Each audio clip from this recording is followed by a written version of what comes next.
Hello, Star Wars Galaxy of Hero players. This is Untitled. Today, I'm going to be covering the kit of Bastila Shan, as well as the 11/14/2018 content update. Honestly, I don't have much to talk about on Bastila. I'll cover her kit, a few thoughts, but I'm going to really kind of cover this in the content update altogether.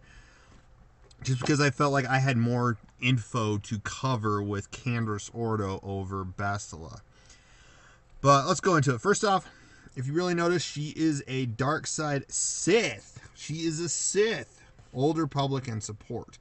When I did a prediction of what KOTOR could bring to SWGOH, I did cover Candace as well as his counterpart, or his KOTOR 2 variant, Mandalore the Preserver.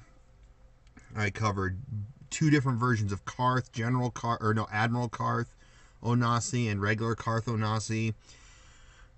Then I also covered Juhani, but I never thought to talk about Bastila Shan Fallen. Now, I could still now seeing that, could we receive a dark side Juhani?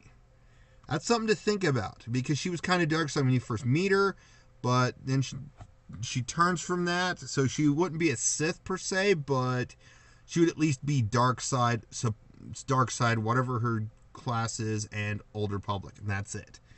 So, who knows? We'll see what this is, but she is a Sith. It makes sense for Bastila just because she was trained by Darth Malak after Darth Malak captured her and corrupted her. So, and she was already strong with Jedi Force power, so there wasn't much to train.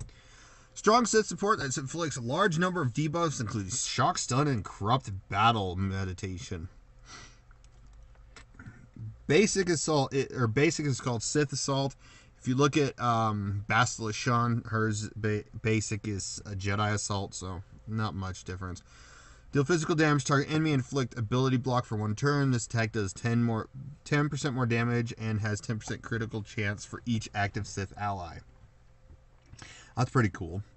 Now, I will say before I go on, their suggested synergies does not include Traya, which is kind of interesting. I would think you'd want to run Traya. Even if you sub out Nihilus for Traya, you keep the cleansing on your team, and yeah, but the shock and stuff from Emperor Palpatine makes sense.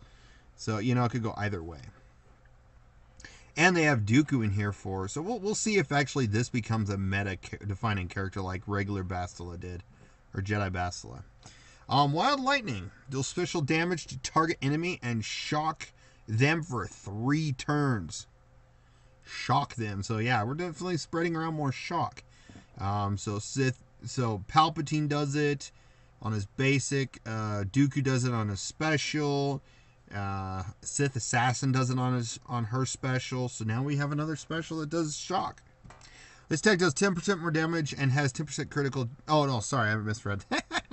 Man, I'm doing good. If the target already had shock, it deals special damage. Deals bonus special damage to all other ally enemies. This bonus damage can't be countered. This attack can't be evaded. So that's kind of cool. Can be countered or evaded. So that's cool. Fear. Stun target enemy for 1 turn with an 80% chance to stun another random enemy. Can't be evaded. But that's pretty cool. So you got a vibe of Count Dooku in there too. So if you could get Dooku to stun 2 and then Bastila to stun 2 other ones, oh man, you're shutting their whole team down. Stun and shock. I can see why they're wanting Palpatine there. I feel like Scion and Sith Trooper would be more viable on this team just because they're taking all the damage while you're sitting there stunning and shocking them, having a stun shock party. So, when each of these stuns expire, inflict offense, defense, evasion, speed, downs, expose, and stagger for 2 turns. These effects can't be resisted. Wow. Wow. You're actually having a Sith exposing. Just imagine Fear. You expose, they expose, and then Traya does her little lightsaber throw. Boom. Definitely knocks one down. And if they survive, their turn meter's gone. So that's cool. Corrupted Battle Meditation. At the start of Bastila's turn, all enemies lose 3% turn meter, doubled against non-Jedi and non-Sith. So everyone but a Jedi and Sith, it's doubled again. So droids, bounty hunters, stuff like that, they lose 6% turn meter at the start of her turn. So if you make her super fast and keep giving her turn meter, she's going to keep taking turn meter off the enemy.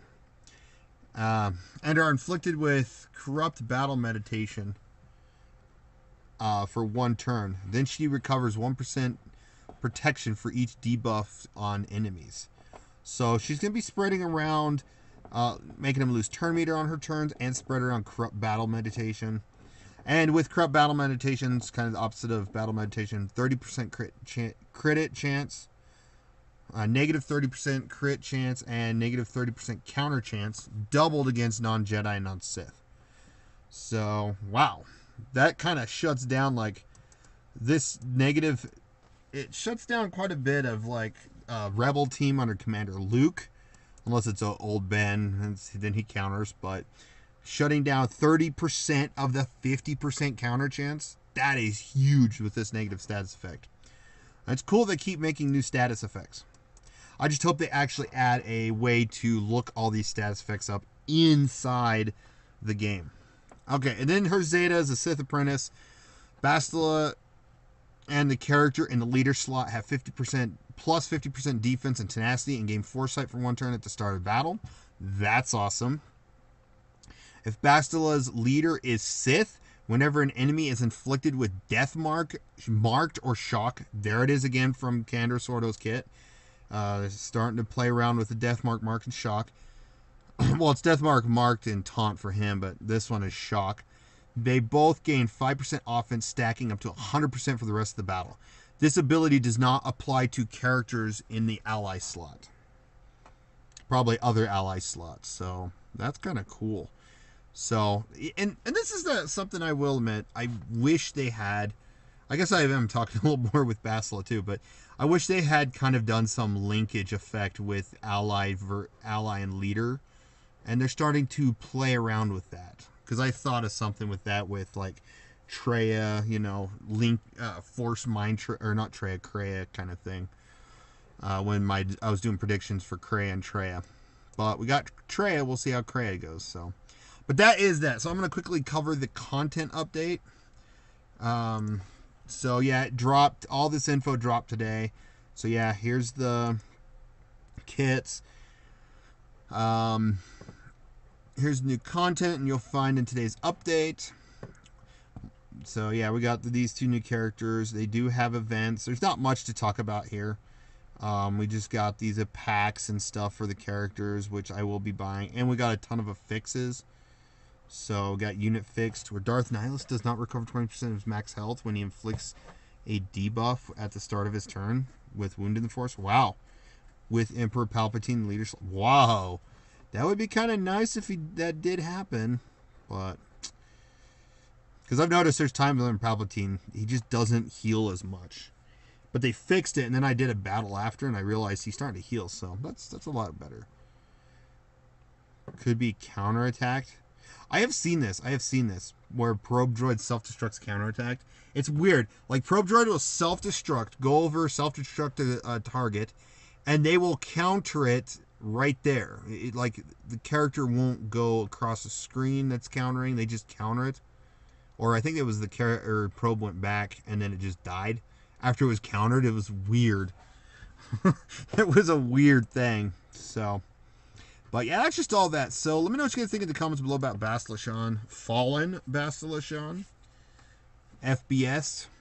FPS, that's kind of funny.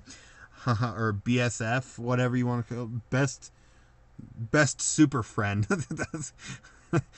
I don't know what they're going to call it. Candor Sordo is CO probably is their little hashtag, or not hashtag, but abbreviation. So, but yeah, thanks for watching. I really appreciate all those who watch the videos I make, and you guys have a wonderful day.